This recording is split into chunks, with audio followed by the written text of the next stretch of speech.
అనగనగా ఒక చిన్న గ్రామంలో రాము అనే పేద కూలి ఉండేవాడు. అతనికి ఎంతో నమ్మకమైన గాడిద ఉండేది. ఆ గాడిద పేరు ముత్యం. రో రాము రోజు ముత్యంతో ఇటుకలు, మట్టి, కూరగాయలు మోసుకుంటూ పనిచేసేవాడు. ముత్యం చాలా శ్రమపడేది, కానీ ఎప్పుడూ ఫిర్యాదు చేసేది కాదు. రాము కూడా ముత్యాన్ని తన పిల్లలా చూసుకునేవాడు. ఒకరోజు రాము పట్టణానికి సరుకులు తీసుకువెళ్ళాడు. తిరిగి వస్తూ మార్గంలో ఒక సంచి పడి ఉంది. ముత్యం దాని దగ్గర ఆగి రామును చూసింది. రాము సంచి తెరిచి చూశాడు. అందులో బంగారు నాణేలు ఉన్నాయి. రాము కాసేపు ఆశ్చర్యపోయి చూశాడు. ఇంత డబ్బుతో నా కష్టాలు తీరిపోతాయి కదా అని మనసులో అనుకున్నాడు. కానీ అప్పుడు ముత్యం అతన్ని చూసి మెల్లగా అరవడం మొదలుపెట్టింది. ఈ డబ్బు మనది కాదు అన్నట్టు. రాము వెంటనే అర్థం చేసుకున్నాడు. కాదు ముత్యం, ఇది మనది కాదు. యజమాని తప్పకుండా వెతుకుతాడు అన్నాడు. కొంత దూరం వెళ్ళాక ఒక వృద్ధుడు ఏడుస్తూ కనపడ్డాడు. నా డబ్బు పోయింది, నా జీవితపు సంపాదన అంతా పోయింది అని బాధపడుతున్నాడు. రాము వెంటనే సంచి చూపించి, అయ్యా, ఇది మీదేనా అని అడిగాడు.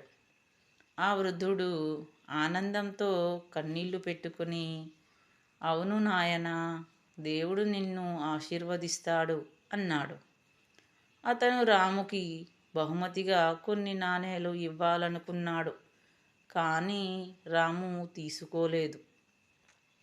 మీ ఆనందమే నాకు బహుమతి తాతయ్య అన్నాడు. కొన్ని రోజులకు గ్రామంలో రాజుగారి మనుషులు వచ్చారు. వారు చెప్పారు, రాజుగారు నిజాయితీ గల జంతువుని వెతుకుతున్నారు అని. గ్రామస్తులు ముత్యాన్ని చూపించారు. అది జరిగిన విషయం రాజుగారికి తెలిసింది. రాజు ముత్యానికి పరీక్ష పెట్టాడు. దాని ముందర 2 మార్గాలు చూపించాడు. ఒక దారిలో తినేందుకు ఆహారం, ఇంకొక దారిలో పోయిన వస్తువు. ముత్యం నేరుగా పోయిన వస్తువున్న దారినే ఎంచుకుంది. రాజు ఆశ్చర్యపోయాడు. రాజు రాముని పిలిపించి ఇలా అన్నాడు, నీ గాడిద నిజాయితీకి నేను చాలా సంతోషిస్తున్నాను. రాముకి ఒక చిన్న పొలం, ఇల్లు, ముత్యానికి మంచి సంరక్షణ ఇచ్చాడు. రాము కన్నీళ్లతో రాజుకి నమస్కరించాడు. ఇది నా వల్ల కాదు, నా ముత్యం వల్ల అన్నాడు. ఆ రోజు నుంచి రాము, ముత్యం సుఖంగా జీవించారు.